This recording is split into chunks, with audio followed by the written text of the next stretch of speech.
Hello, welcome back and thank you for watching Betrayed Husbands Club. We appreciate each and every one of you. We'd like to know, what part of the world are you watching us from right now? Let us know in the comments. Now let's dive into today's story. Chapter 1. Perfect Lives and Perfect Lies.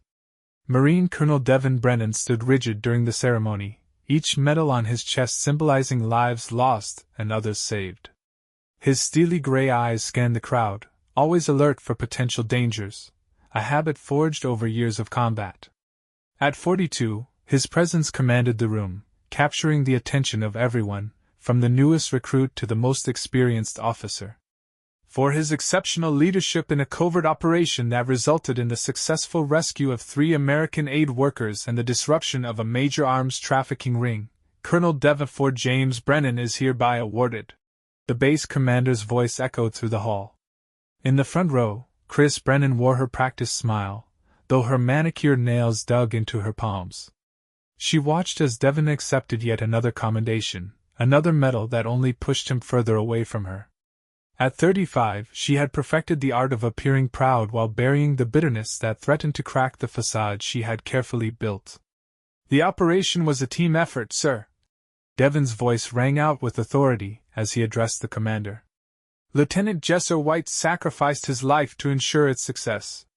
The credit belongs to him and the men who followed him into hell." Charlie White, Jesser's widow, stood nearby, her black dress a poignant reminder of the price paid by military families. Their eyes met briefly, and Devin saw in hers the same haunted look he saw in the mirror each day, the look of someone who had lost too much. After the ceremony, Captain Alex Williams approached Devin with a stack of files. "Colonel, we need to go over the intelligence from the Syrian operation. There are some irregularities in the arms dealer profiles." "Not now, Alex." Devin's voice was low but firm. "Tonight's for the families." Chris, watching from across the room, noticed how Devin's posture shifted when speaking with his intelligence officer. There was a sense of ease there, a professional closeness formed through shared dangers and secrets that she could never quite be a part of. "Mrs. Brennan." A soft voice interrupted her thoughts. Chris turned to find Sam Perez standing beside her, his boyish smile and tailored suit a sharp contrast to the uniformed officers surrounding them. "I couldn't help but notice you seemed a bit distant during the ceremony." Chris's smile wavered for a moment. "Mr. Perez, I didn't expect to see you here. Please call me Sam. My company's veteran employment program works closely with the base. Supporting military families is a priority for us." As he handed her a glass of champagne, his hand brushed hers, sending an unexpected jolt of electricity through her body. Across the room, Devin was surrounded by junior officers, all eager to hear the polished versions of his combat stories. Chris recognized the tone, the one he used to maintain the image expected of a Marine colonel. 15 years. She murmured, taking a sip of champagne. "Excuse me?" Sam leaned closer, his cologne a pleasant break from the sterile atmosphere of the ceremony. 15 years of marriage, and I still feel like I'm competing with the Corps for my husband's attention." The words slipped out before she could stop them. Sam's smile softened in understanding. "I was married to a career officer. I know exactly what you mean. Have you ever thought about joining our military spouse support group? We meet every Thursday." Before Chris could respond, Devin appeared at her side, his hand possessively resting on her lower back. "Sam Perez," he acknowledged, his tone neutral, though his eyes assessed the man carefully. "Your company submitted a bid for the new training simulator contract." Devin continued, his voice calm. "Colonel Brennan, your reputation precedes you. The Syrian operation was executed brilliantly." Sam kept up his pleasant demeanor, but Chris felt the tension between the two men. "With significant casualties," Devin added, his voice carrying a sharper edge. "If you'll excuse us, my wife and I have dinner plans." Later that night, in their Virginia home, Chris sat at her vanity, removing her makeup, while Devin pored over mission reports in his study. The silence stretched between them, heavy and unspoken. "Jesser's widow seems to be holding up well," Chris ventured, stepping into his study. Devin didn't look up from his files. Charlie's stronger than most. She understands the sacrifice. Like I'm supposed to? The words slipped out more sharply than intended. Devin finally met her gaze, his eyes hard. Chris, we've been over this. My position. Your position requires secrecy. Your position demands sacrifice. And your position has become our marriage. Chris's voice cracked. I lost our baby while you were deployed, Devin. The third time. Her words shook with emotion. I needed my husband. Not a commanding officer sending condolences through official channels. Those missions saved lives. Devin's tone remained steady, controlled. American lives. Would you have preferred I abandon my men in the field? Devin's words were cold. Chris let out a hollow laugh. There will always be another mission. Another crisis. Another reason why the great Colonel Brennan can't be just a husband. She turned to leave, but Devin's voice stopped her. I have another deployment coming up. 4 months. Classified location. Chris didn't turn around. She couldn't bear the detachment in his eyes. Of course you do. Later in their bedroom, Chris's phone buzzed with a message from Sam. Thursday, 2 p.m. Base Community Center. Sometimes talking helps. She stared at the message for a long moment before typing a response. I'll be there. The next morning, Captain Alex Williams watched Chris leave the base gym, noting the woman's determined stride and tense posture. Alex had served with Devin long enough to recognize the signs of a marriage under strain. Permission to speak freely, sir? Alex entered Devin's office where he was reviewing security protocols. Granted. Devin replied, still focused on his computer screen. Chris is struggling. Alex said carefully. The loss of another pregnancy, your deployments. It's taking a toll. Devin's fingers stilled on the keyboard. My marriage is not a matter for military discussion, Captain, he replied, his voice sharp. With respect, sir. Alex persisted. Everything in our line of work bleeds into personal lives. We've seen it happen before. When relationships fracture, that's enough. Devin's tone left no room for argument. Focus on the intelligence gaps in the Syrian operation. There's something off about those arms dealers. Alex hesitated before leaving. Yes, sir. And sir? Alex's voice interrupted his thoughts. Sam Perez was asking about our communication protocols during the ceremony. He seemed unusually interested in our security measures. Devin's expression immediately hardened. Keep an eye on him. Perez Defense Solutions has been aggressively pursuing military contracts lately. I want to know why. As Alex left, Devin accessed Sam Perez's file on his secure terminal. The man's record was spotless, perhaps too spotless. His company had seen explosive growth over the past year, securing contracts that should have been out of reach for a newcomer in the defense industry. Later that evening, Chris stood in the kitchen, preparing dinner while absent-mindedly scrolling through her social media feed. There were pictures of happy military families, proud spouses cheering on their service members, each one carefully curated and staged. Her own profile showed the same picture-perfect life.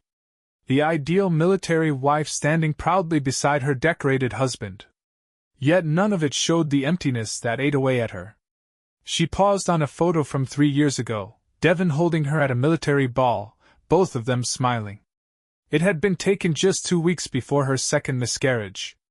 2 weeks before Devin was deployed to an undisclosed location, leaving her to face the heartbreak alone.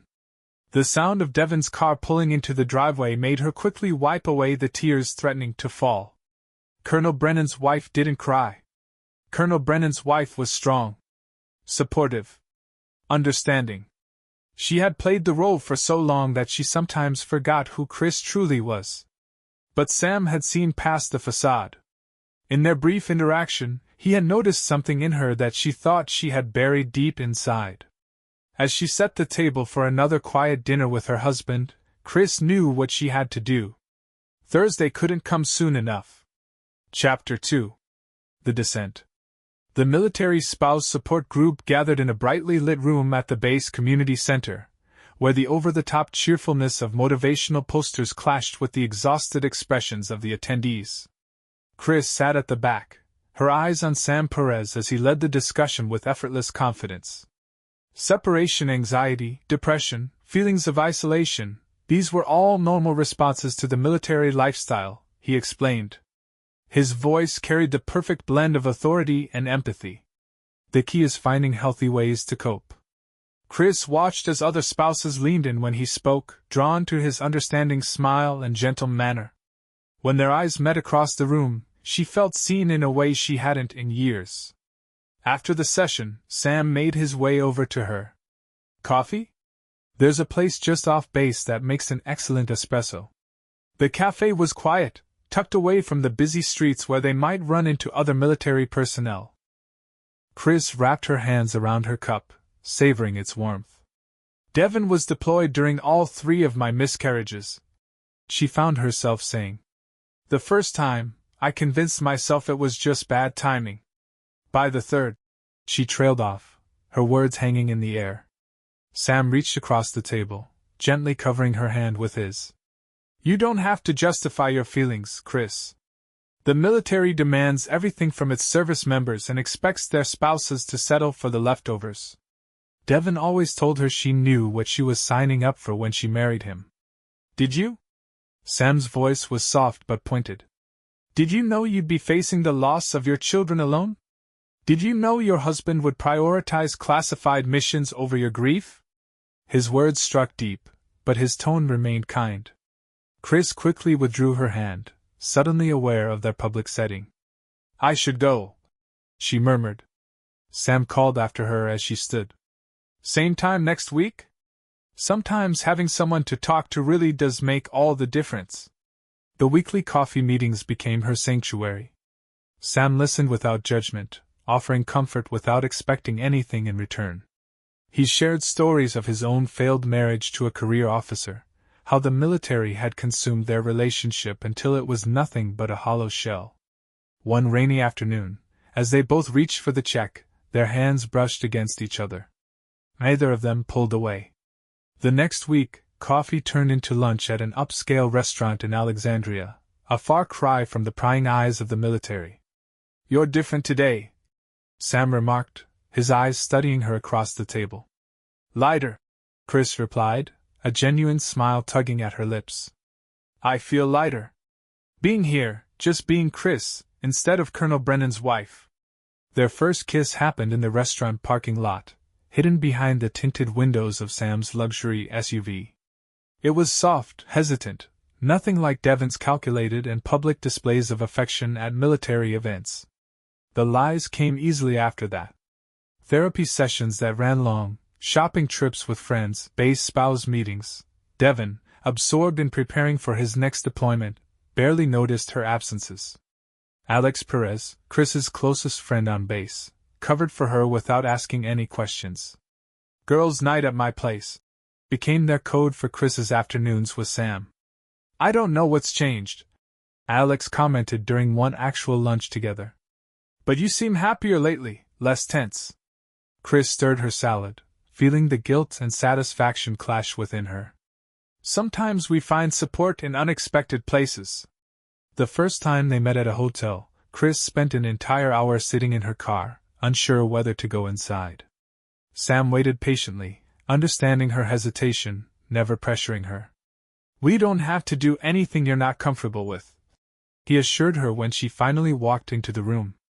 We can just talk. But talking led to touching. And touching led to more. In Sam's arms, Chris felt desired, appreciated, alive in ways she had long forgotten. Between their meetings, Sam kept their connection alive through text messages and phone calls. He asked about her day, remembered little details she mentioned casually, showed an interest in her thoughts and feelings. All the things Devon had stopped doing years ago. At base functions, Captain Alex Williams couldn't help but notice the shift in Chris's demeanor. The colonel's wife seemed more relaxed, but there was something guarded about her now. Alex's intelligence training flagged the changes in Chris's behavior, but her loyalty to Devon created an internal conflict. Mrs. Brennan. Alex approached Chris at a base fundraiser. How are you holding up with the Colonel's deployment coming up? Fine, thank you, Chris replied with a practiced smile. Perfect. The spouse support group has been helpful. Alex observed how Chris's hand tightened around her wine glass when the group was mentioned. Sam Perez runs that program, doesn't he? He seems very involved with military families. He understands what we go through. Chris's defense was quick, maybe too quick. Not everyone does. Meanwhile, Sam's interest in base activities grew more focused. During support group meetings, he encouraged spouses to share their struggles with deployment schedules, unit movements, and security protocols.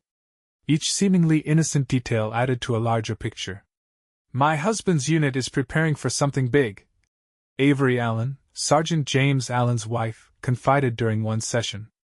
Extra training, restricted communications, you know how it is. Sam nodded sympathetically while making mental notes. It's tough when they can't tell us anything. Makes you feel shut out of their lives. After the meetings, Sam carefully compiled the information he had gathered: deployment patterns, security rotation schedules, communication protocols. This insider knowledge would give his company an edge in the bid for the base's new security contract. Meanwhile, Devon threw himself into training his new team. Sergeant James Allen showed great promise, reminding Devon of his own early days in the Corps. Your wife seems to be doing better, James remarked during a training break. Avery says she's been more involved with the spouse group lately. Devon merely grunted in response. Chris has always been good at adapting. The comment might have struck him differently had he not been preoccupied with the intelligence reports piling up on his desk. Something about the Syrian arms dealer network kept nagging at him. The connections felt too convenient, the intel arriving too smoothly. In their bedroom later that night, Chris listened to the rhythm of Devon's breathing as he slept, his body tense even in slumber. She thought about the hotel keycard hidden in her purse, about Sam's gentle touch, and the understanding in his words. The guilt was there, but it was overshadowed by a deep sense of justice. Hadn't Devon's unwavering devotion to the Corps been a form of betrayal in its own right? Her phone buzzed quietly, Sam asking if she was awake. She replied with a simple, yes, knowing it would lead to hours of intimate conversation while Devon slept beside her, oblivious to the growing distance between them. Chapter 3. The Breaking Point. Staff Sergeant Blake Williams hunched over his computer terminal in the base's cybersecurity center, his eyes narrowing at the emerging patterns on his screen. Another attempted breach of the communication systems, but this one was more sophisticated than the last. Sir? He called out to Devon, who was making his usual rounds. You need to see this. Devon leaned over Williams's shoulder, his expression hardening as he examined the information. How long has this been happening? First attempts started 3 months ago. They're getting more aggressive. The IP addresses trace back to various locations, but something about the attack pattern seems familiar. Williams pulled up another screen. And, sir? Some of these attempts originated from within the base network. Devon's jaw tightened. Cross-referenced the timestamps with base personnel locks. I want to know who had access during these attempts. I already did, sir. Williams's voice dropped. That's where it gets interesting. Several of these attempts aligned with scheduled maintenance by Perez Defense Solutions. Before Devon could respond, his phone vibrated with a message from Chris. We need to talk about Brussels. The NATO position had been a point of contention for weeks. 3 years in Belgium meant stability, prestige, and most importantly to Devon, access to intelligence networks that tracked international arms dealers. To Chris, it meant 3 more years of being a military wife in a foreign country, further removed from family and friends. That evening, Devon found Chris in their kitchen, her posture rigid as she prepared dinner. You wanted to talk about Brussels? He asked. No, Devon. You wanted to talk about Brussels. You've already made up your mind, haven't you? We're going, and you're not even asking me about it, Chris replied, her back still to him. Just like you decided on this deployment without talking it through with me. This isn't about the deployment. Devon moved closer, observing how she stiffened at his approach. NATO needs experienced commanders who understand modern warfare. The position comes with. I don't care what it comes with. Chris spun to face him, her voice rising. I've spent 15 years following your career, losing our babies while you were out saving the world, pretending to be the perfect military wife. I can't do Belgium. I won't. Chris? Devon's voice softened, though there was still a sharpness to it. No. She slammed her hand down on the counter. You don't get to use that tone with me. I'm not one of your Marines to be commanded. I'm supposed to be your wife, but I don't even know what we are anymore. Devon studied her with the same intensity he used when analyzing enemy positions. What's really going on, Chris? You've been different lately. Chris laughed bitterly. Different? You're actually noticing something about me? That's new. Is this about the support group? Devon's voice carried an edge. Sam Perez's group? Chris's hand trembled as she gripped the counter. Don't you dare make this about him. This is about us. About 15 years of me being alone in this marriage. Her voice broke. You knew who I was when you married me. Devon's tone remained calm, measured. A Marine puts duty first. Duty? Chris's voice cracked. Was it duty that kept you from being there when I lost our children? Was it duty that made you miss every anniversary for the past 3 years? She moved toward the door. I need some air. Chris. Devon's command voice stopped her. This conversation isn't finished. She turned, her eyes cold. Yes, it is. Just like our marriage. As Chris drove away, her phone buzzed again, another message from Sam. Bad night? I'm here if you need me. In his office, Devon Thomas pored over the dossier Sam had provided on Colonel Devon Brennan. The colonel's combat record was impressive: multiple tours, specialized training, and countless classified operations. Devon had run enough Black Ops to recognize a formidable opponent. The wife wants him gone, Sam explained, sitting across from Devon in a private room at an upscale DC restaurant. But it needs to look like a robbery gone wrong. Devon raised an eyebrow. A man like Brennan won't go down easy. My team will need detailed intel on his routines, security systems, everything.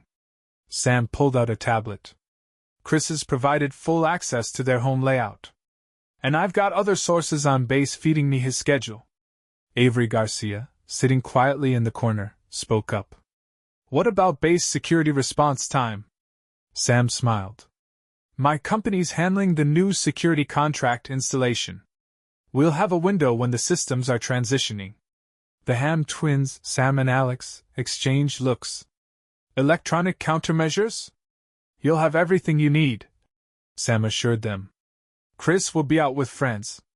Alex Perez will provide her alibi. Clean. Simple. Untraceable. Back at the base, Captain Alex Williams reviewed the security breach data with growing concern. The pattern was too precise, too deliberate. Alex pulled up Sam Perez's company records, scanning the recent contracts they had secured, all related to base security and communications. Sir? She caught Devon after a training session. We need to talk about the Syrian operation. Something isn't right with those arms dealers. Devon wiped sweat from his face. What have you found? The intel we received, it was too perfect. Like someone wanted us to stumble upon that specific network. Alex handed him a file. And now I'm seeing similar patterns in these security breaches. Devon's expression darkened as he flipped through the pages. Keep digging, he said, his voice low. But keep it quiet. If there's a leak... Colonel, Staff Sergeant Williams hurried over. You need to see this. Another breach attempt, but this time they had traced it. It's not here, Williams reported. Devon cut him off, his eyes scanning the area. Several contractors were working nearby. My office. Both of you. 10 minutes. Chris sat in her car outside Alex Perez's house, Sam's words echoing in her mind. Devon Thomas. The name weighed heavily on her, the gravity of the decision she was about to make settling in. One word from her, and everything would change. Her phone lit up with a text from Devon. We need to talk. Really talk. About everything. For a moment, her finger hovered over the reply button. Then another message appeared. This one from Sam. Everything's arranged. Just say the word. Chris took a deep breath and typed her response to Sam. Do it. Back in Devon's office, Alex laid out the intelligence reports in front of him. The arms dealers in Syria, the security breaches, Perez Defense Solutions, they're all connected. But we need more time to prove it. Devon's phone buzzed with Chris's message. Staying at Alex's tonight. Don't wait up.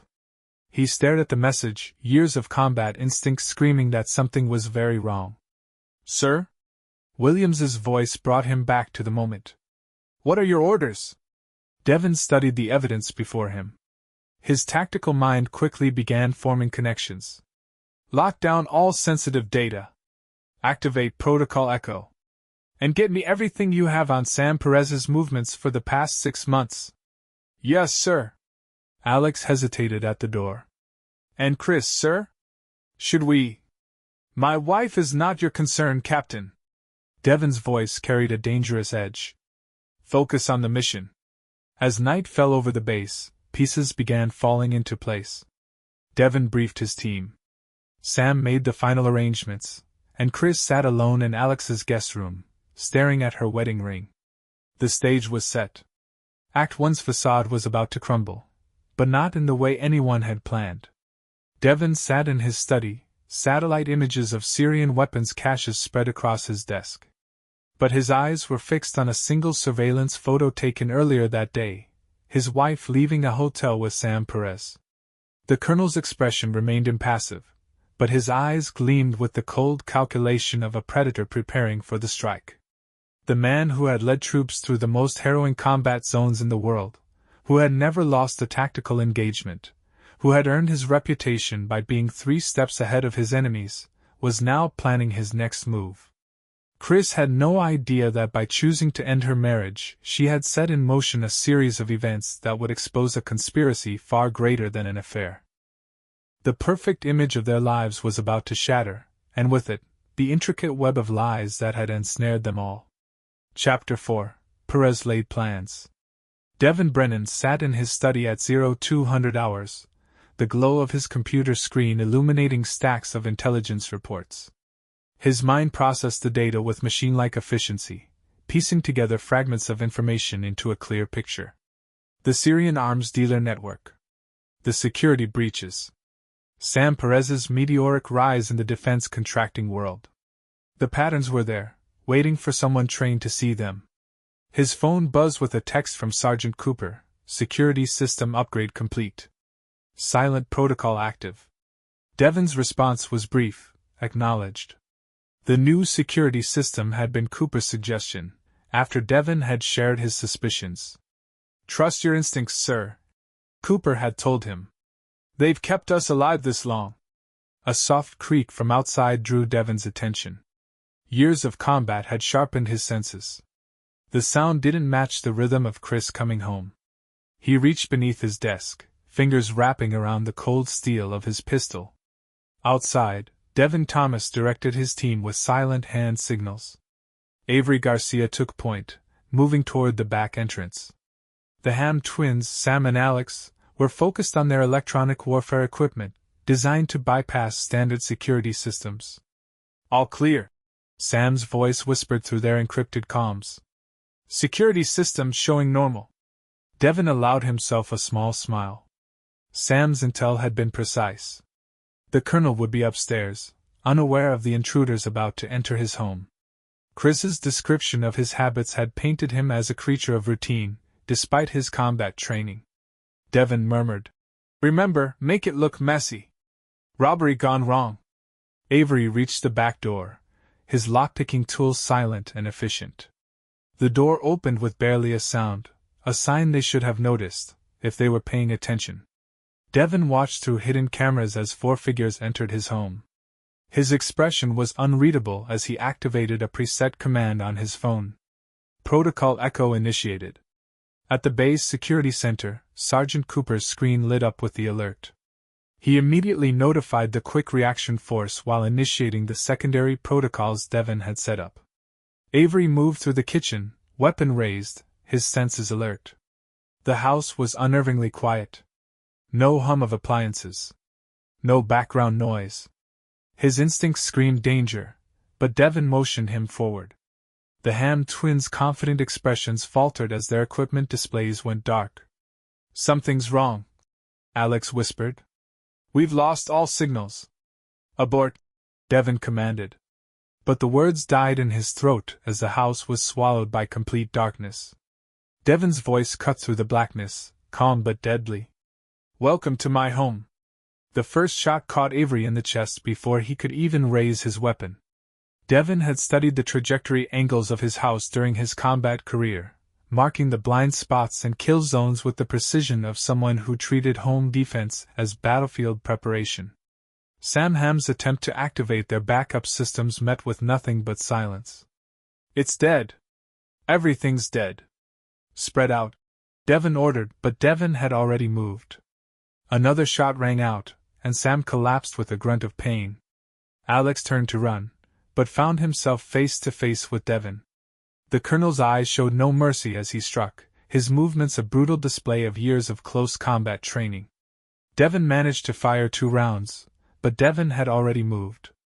The SEAL-trained contractor found himself fighting against an opponent who knew the terrain intimately and had planned for this moment. "You chose the wrong target." Devon's voice came from behind Devon. The contractor spun, but Devon's strike was faster. Devon hit the ground, his weapon skittering out of reach. When base security arrived, they found Devon securing the last of the intruders. He stood in his study, speaking calmly into his phone. "Captain Williams, we have a situation requiring your immediate attention." The Quick Reaction Force moved swiftly through the house, their movements sharp and precise. Devon's expression remained neutral as he relayed the initial details to the base commander. A young MP approached. "We found this on one of them." He handed Devon a phone, showing a text message, "Target engaged." "Proceeding as planned?" W. Devon's eyes narrowed slightly. "Secure the prisoners. Full isolation protocol. No outside contact." Outside, Chris's phone lit up with a series of increasingly panicked messages from Sam. "Team not responding. Something's wrong. Get out now." She stared at her phone, the gravity of what she had set in motion crashing down around her. Devon wasn't just a soldier, he was a predator who had been several steps ahead the entire time.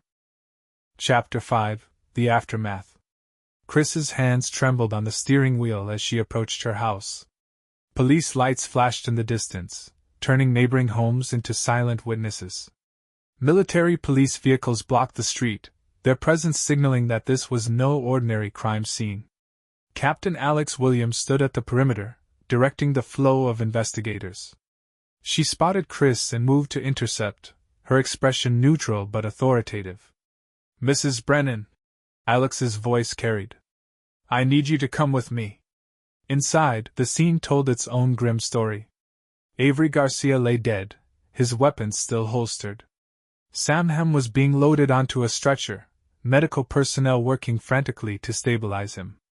Devon and Alex Ham sat handcuffed, their specialized equipment laid out as damning evidence. Devon stood in his study, giving his statement to detectives. His voice remained steady as he recounted the events of the home invasion, not a strand of his hair out of place despite the violence that had unfolded. "The first intruder entered at approximately 0217 hours, he said, his recollection precise. "Their electronic warfare equipment suggests military or intelligence training. I defended myself accordingly." Chris felt her legs weaken as she took in the scene. Devon's eyes met hers across the room, and in that instant she knew. He had known everything, the affair, the plot.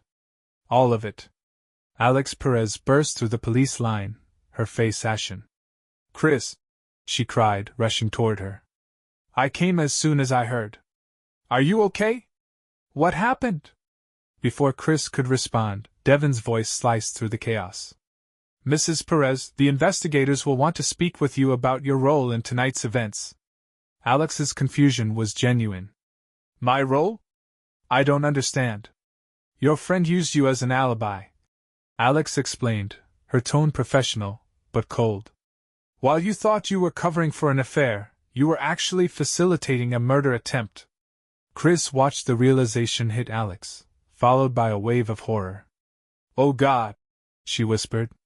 Chris, tell me you didn't.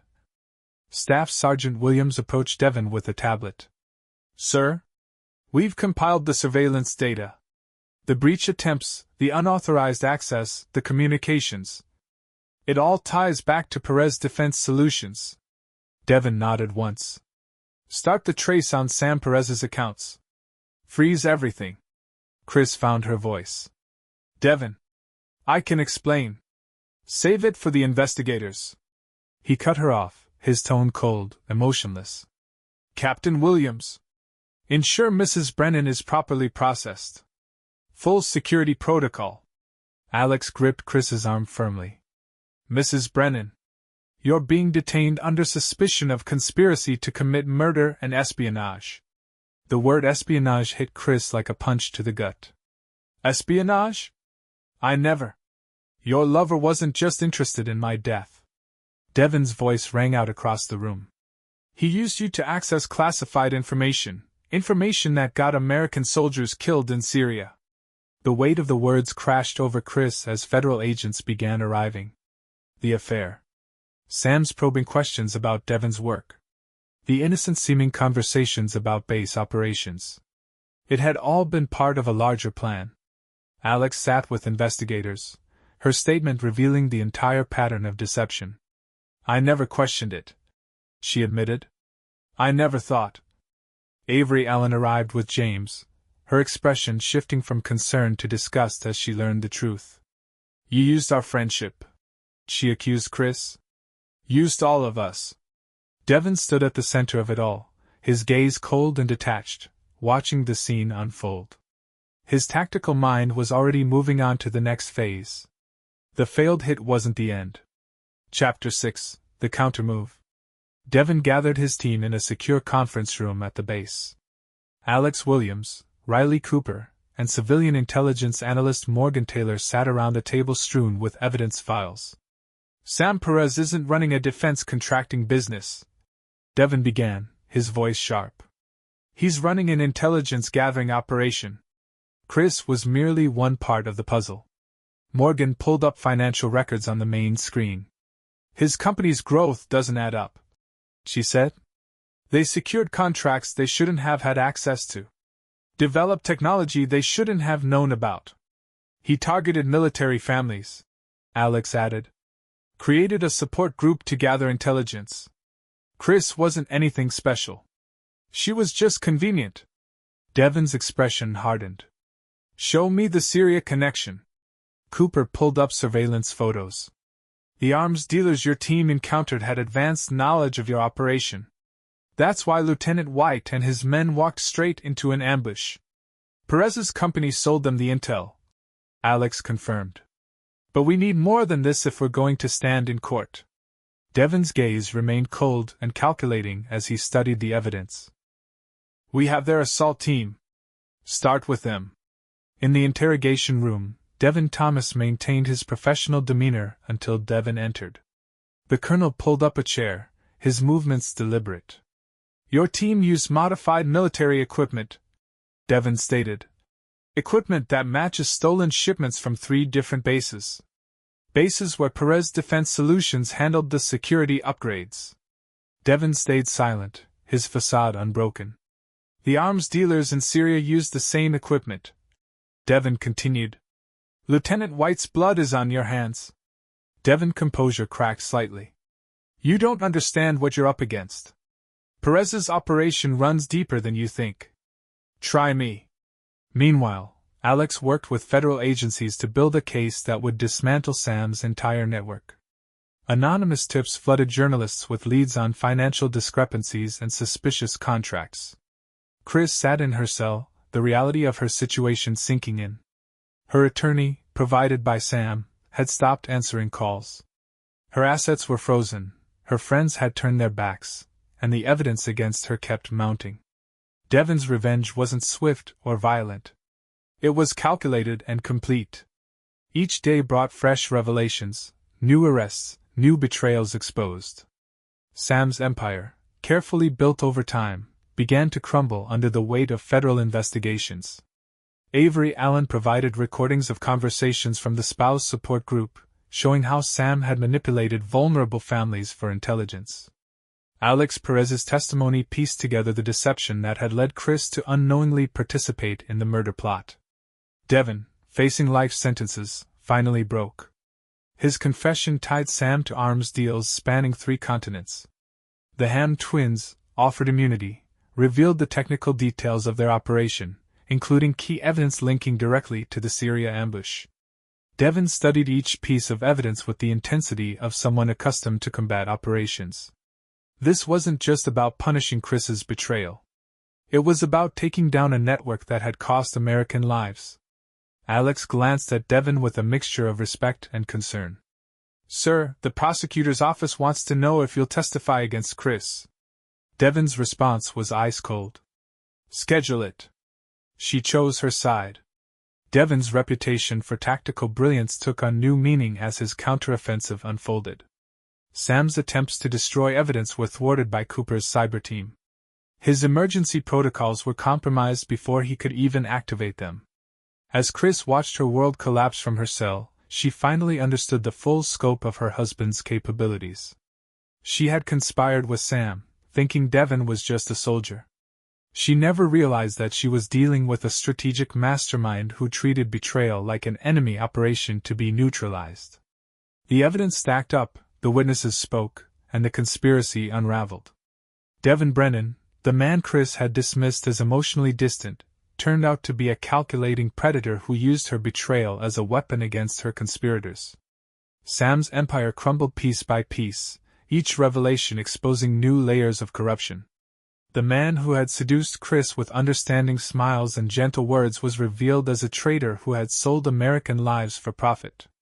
Devon's revenge wasn't just complete, it was devastating in its thoroughness.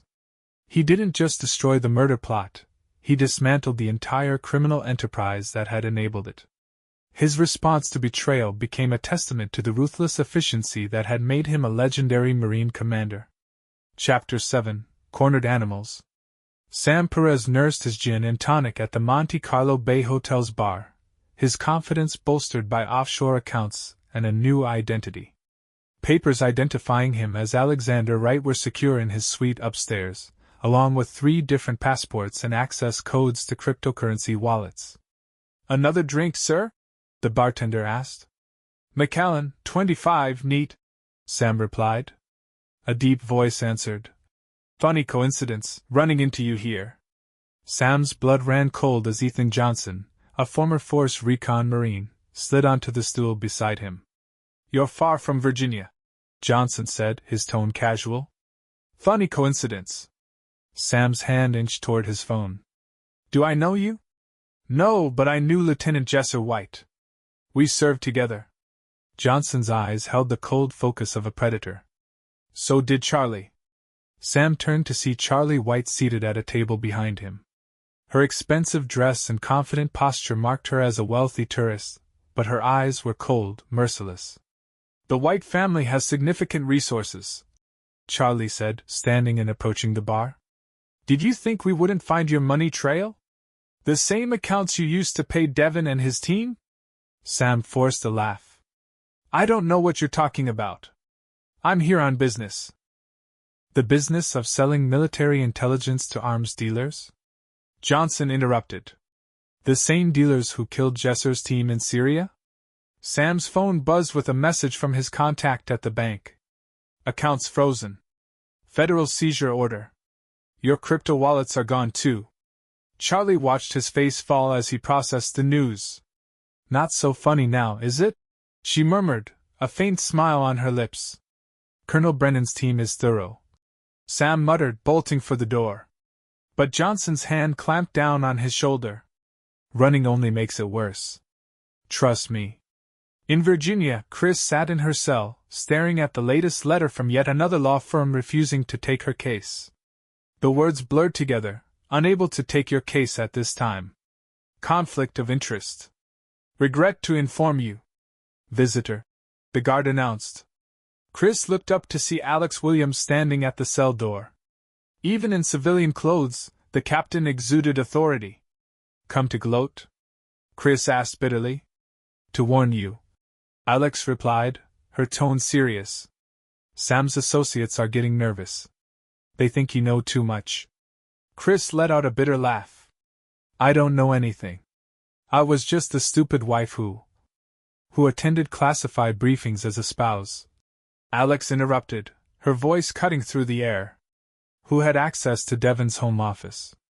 Who spent months feeding information to a foreign intelligence asset?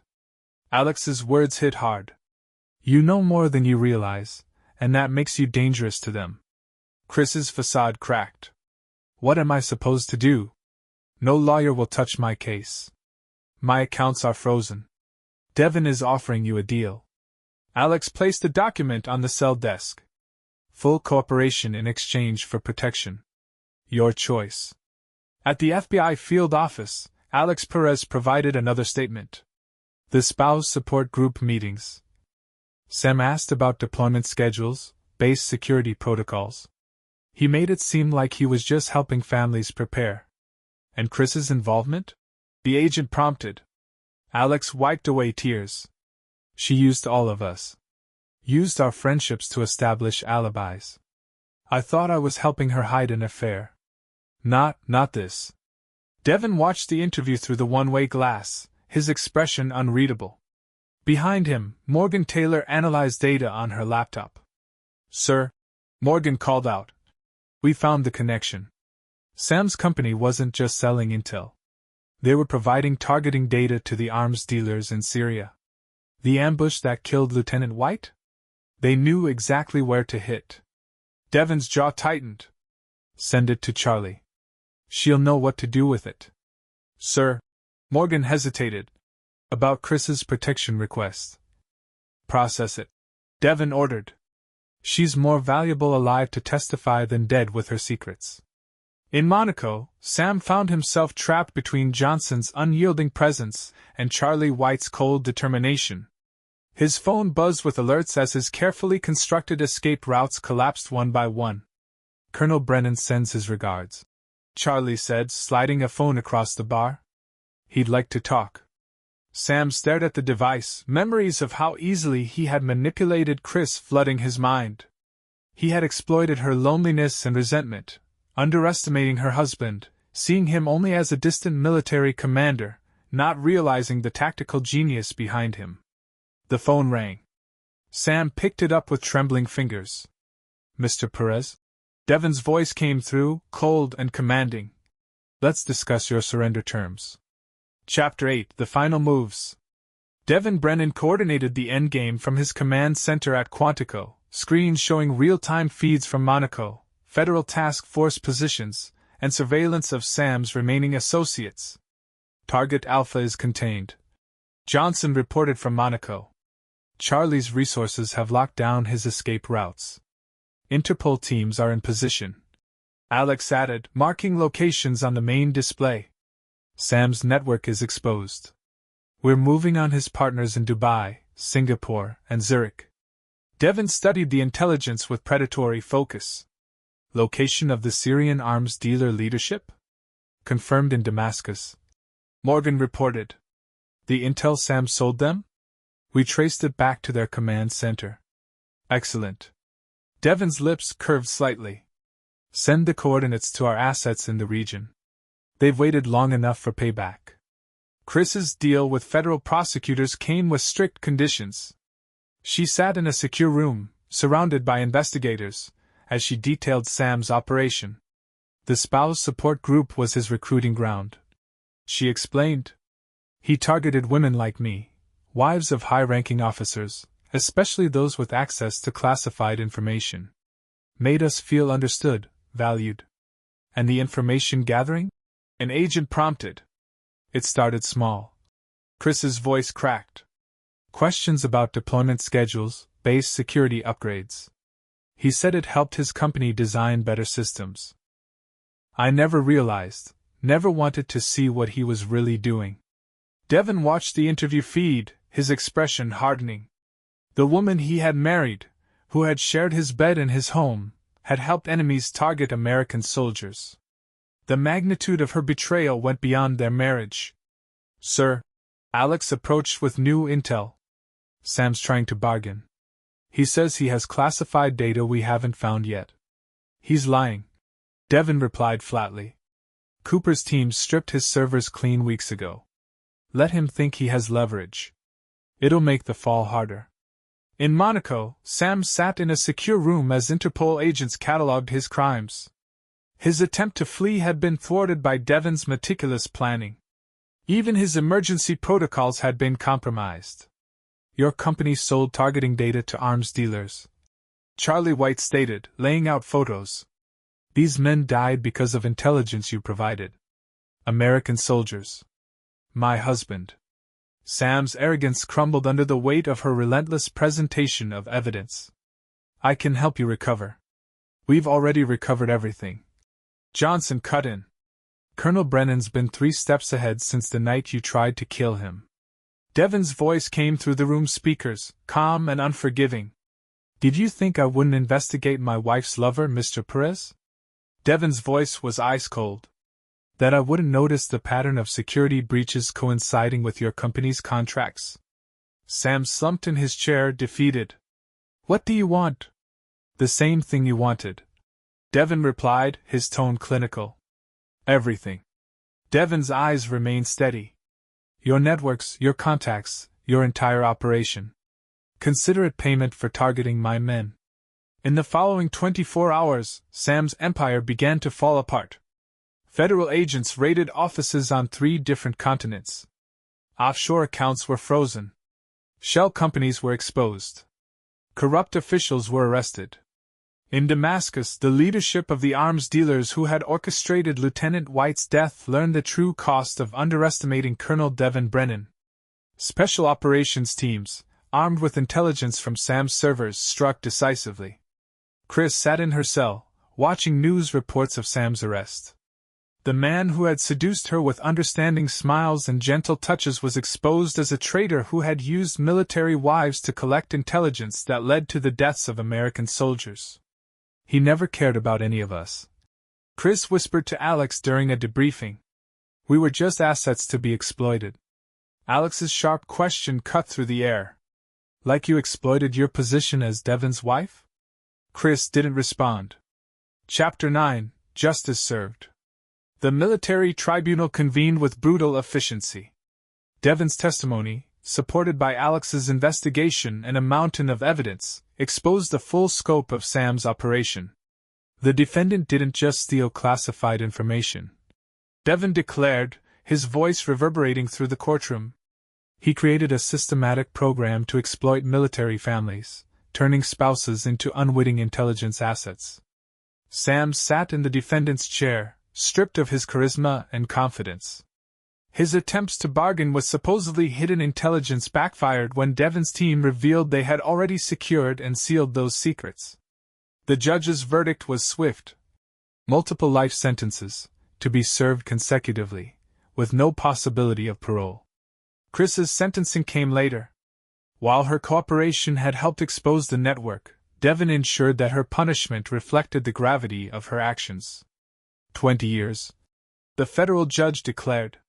The defendant's assistance in dismantling this conspiracy is noted, but the betrayal of national security cannot go unpunished.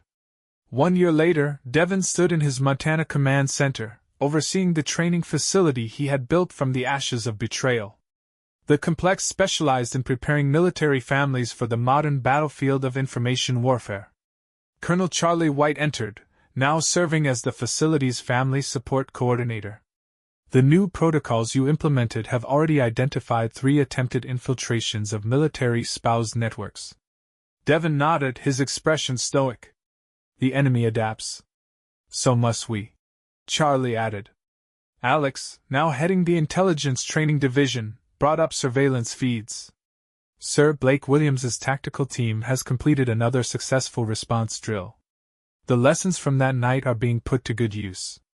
The facility represented Devon's evolution from warrior to guardian. He had transformed personal betrayal into institutional reform, using Chris and Sam's conspiracy as a template for defending against future threats. A knock at his office door revealed James and Avery Allen, their newborn son Jesser cradled in Avery's arms. The baby, named for the fallen lieutenant, symbolized hope for a stronger, more resilient military community. "Sir," James reported, "the new Family Security Briefing Program is ready for implementation across all bases." Devon studied the child, seeing in him the future they were fighting to protect. The price of his wife's betrayal had been high, but the lessons learned would shield countless others from similar threats. "Begin the rollout," Devon ordered. "No other family pays the price we did." The facility's training continued day and night, preparing the next generation of military families for the invisible wars fought with information and trust. Devon Brennan, the warrior who had emerged stronger from betrayal, stood guard against those who would exploit the defenders of freedom. The sun set over the Montana mountains as Devon reviewed the day's reports. Chris served her sentence in federal prison, Sam rotted in maximum security, and the arms dealers who killed Lieutenant White were either dead or captured. His revenge was complete, but his mission continued. He had learned that modern battles weren't just fought with weapons, but with loyalty, truth, and the strength to stand guard against those who would turn love into a weapon. The betrayal that had sought to destroy him had instead forged him into something more, a protector who understood that the greatest threats often came wrapped in smiles and gentle words. The facility's alarms tested silently, its security systems scanning for threats both seen and unseen. Devon Brennan, the commander who had turned personal pain into institutional strength, continued his watch. The price of betrayal had been paid in full, but the lessons would protect generations to come. Epilogue, a decade later. The Guardian's watch. Colonel Devon Brennan, now Brigadier General, stood at the observation deck of the Montana Security Institute, watching teams of military personnel and their families participate in advanced security drills. At 52, his steel-gray eyes retained their predatory focus, and his reputation had grown into near-legendary status within military circles. "General," Captain Blake Smith, his new intelligence officer, approached with a tablet. "Latest security assessment from our global network." Devon reviewed the data with practiced efficiency. The Institute had expanded into 4 international locations, each dedicated to protecting military families from exploitation and infiltration. What had started as his response to personal betrayal had evolved into a comprehensive global security program. "How many attempts this quarter?" he asked.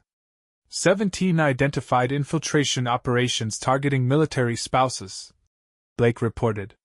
"All neutralized before they could establish networks." Devon's lips tightened at the name Samperes. "The Samperes protocols continue to prove effective." Blake pulled up personnel files. "Alex Williams leads our European division now. The NATO command center she established in Brussels, ironic, considering, has prevented 3 major intelligence breaches this year alone." Devon nodded. Alex had taken the lessons from Chris's betrayal and transformed them into a sophisticated counterintelligence program. Her team specialized in identifying potential threats before they could target military families. Through the observation window, Devon watched Charlie White conduct a briefing for newly assigned military families. Jesser White would have been proud.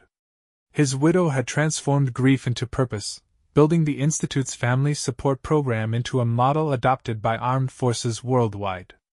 The price of redemption.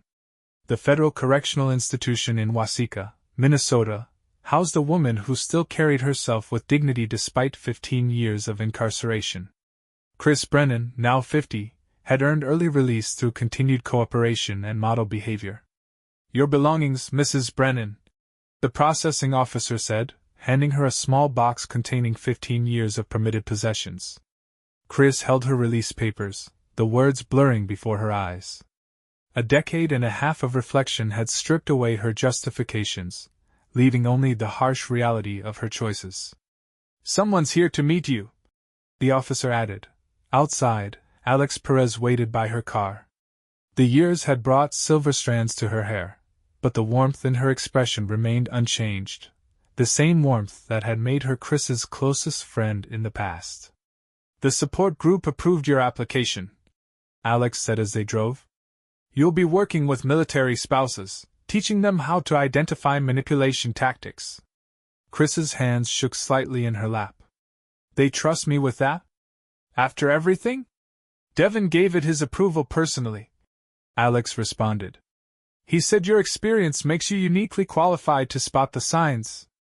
The program was highly supervised, with Chris's personal story serving as a powerful warning. She spoke to military spouses about how Sam had preyed on her vulnerabilities, showing them how seemingly harmless questions could fuel dangerous intelligence operations.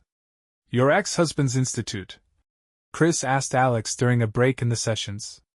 "How much has it grown?" "Global now," Alex replied. "Devin turned your betrayal into a defense for others." Her tone was devoid of judgment, simply stating facts. "The protocols they developed after exposing Sam's operation? They've now become the standard training for military families across the globe. It's a legacy of vigilance." The Montana Security Institute's annual conference attracted military leaders from around the world. Devin stood at the podium, commanding the attention of every person in the room. 10 years ago, a defense contractor named Sam Perez exploited our greatest vulnerability, the trust between military families," he began.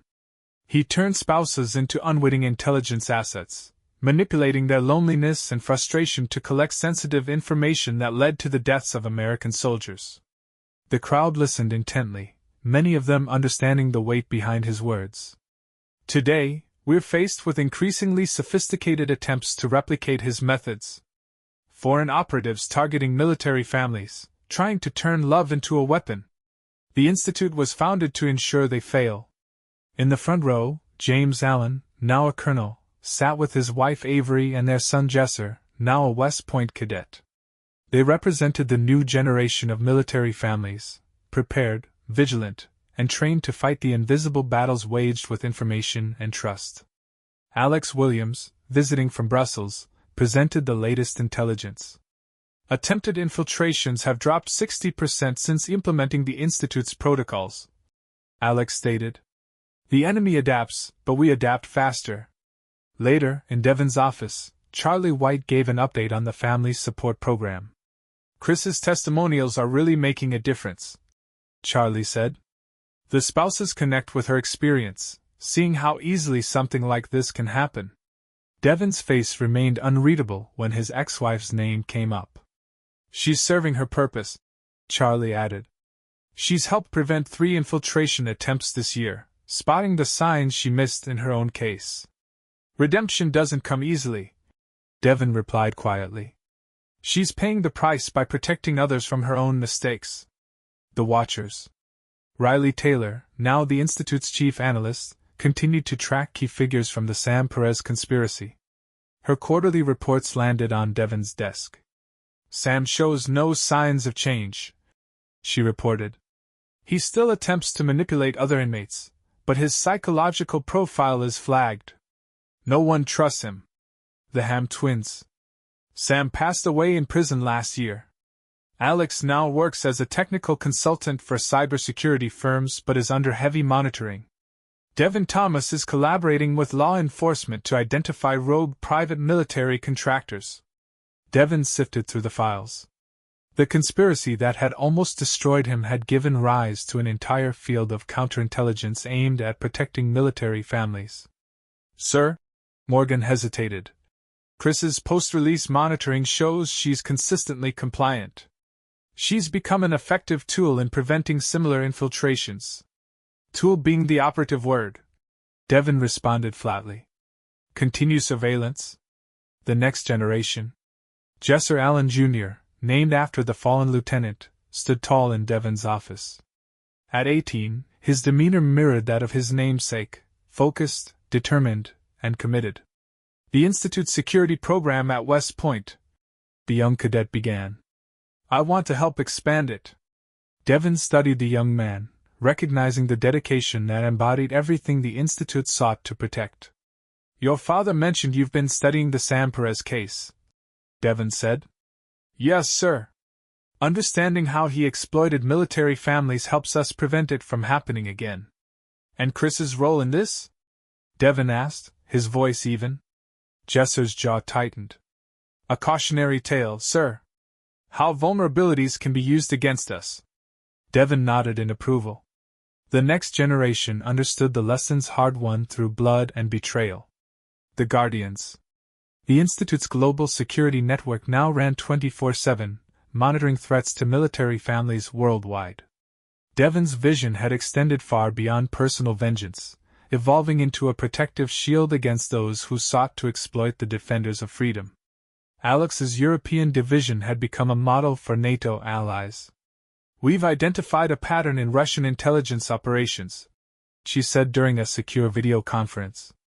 They're now targeting diplomatic families using Sam's methods. Adapt the protocols, Devon ordered.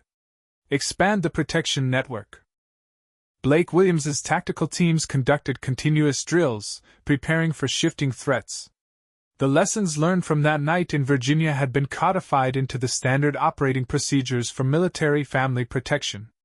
Charlie White's family support program had expanded, now including psychological screening and ongoing support services. We're not just preventing infiltration, Charlie explained to new recruits. We're reinforcing the family units that support our warriors. The price of peace. Chris's small apartment near the support center reflected her changed purpose. Photos of military families she had helped protect lined one wall. Tell us how it all began. A young military wife asked during a session. How did you miss the signs? Chris's voice carried the weight of 15 years of reflection. He offered understanding when I felt isolated. Turned my resentment into a weapon. Every piece of information I shared put American lives at risk, and I was too blind to see it. Her testimony served both as a warning and a weapon, teaching others how easily manipulation could occur. The raw pain in her voice reached military spouses in ways formal training never could. The Watcher's legacy. Devon's office, high in the Institute's main tower, offered panoramic views of the training grounds below. New generations of military families were taught to protect themselves, as photos on his walls chronicled the facility's growth, from an emotional response to personal betrayal to a global security network. The latest intelligence report confirmed attempted infiltrations at military bases worldwide. Each failed attempt validated the protocols born from Devon's own experiences, transforming betrayal into a shield for others. Sir, Blake Smith entered with urgent news. We've identified a new operation targeting Air Force families. Using Sam's methods, but more sophisticated, Devon's expression hardened with the familiar focus of someone who had faced countless battles. The enemy had adapted, but so had they. The cost of his wife's betrayal had bought lessons that now shielded thousands. Deploy the countermeasures, he ordered. Alert Alex's team in Europe. I want this network exposed and neutralized. The Institute's response machinery immediately engaged. Across the globe, teams mobilized to protect military families from those who would turn love into a weapon. The Future's Guard. The Montana facility's lights blazed through the night, while teams monitored global threats with unwavering vigilance. Devon stood by his window, watching the next generation of Guardians in training. Jesser Allen Jr. led his cadet group through advanced security protocols, his movements sharp and purposeful, just like his father before him. The Institute had evolved far beyond a response to personal betrayal into a powerful legacy of protection. Charlie approached with the final reports of the day. 10 years, Devon. We've prevented more infiltrations than we can count. The enemy keeps trying. He noted, his tone steady. And we keep stopping them. Charlie's voice carried pride. Chris's latest group of spouses spotted 3 potential infiltrators this month alone. The system works. Devon nodded, his expression remaining impassive. The price of betrayal had been steep, he thought, but the returns, measured in saved lives and protected families, proved it was worth every cost. The Institute had become his response to those who sought to exploit military families. The lessons learned through Chris's betrayal and Sam's conspiracy had become the shield that would protect future generations. As night fell over Montana, the Institute's security systems continued their silent, vigilant watch. Devin Brennan, the warrior who had turned personal pain into institutional strength, stood guard with them. The enemy would always try new tactics, find fresh vulnerabilities to exploit. But as Sam had learned, betrayal came with a heavy price. And Devin Brennan had ensured that price would protect the future. The Institute's lights burned like a beacon against the encroaching darkness, its mission unchanging. No other military family will pay the price mine has, Devin thought. The legacy of betrayal had been reshaped into a fortress of protection, standing guard over those who, like him, stood in defense of freedom. In his office, Devin reviewed the next day's training schedule. The world had changed, the threats had evolved, but the mission remained constant. He had transformed revenge into redemption, personal pain into global protection. The price of betrayal had been paid in full. Its lessons would safeguard generations to come. This is where our story comes to an end. Share your thoughts in the comments section. Thanks for your time. If you enjoy this story, please subscribe to this channel. Click on the video you see on the screen and I will see you there.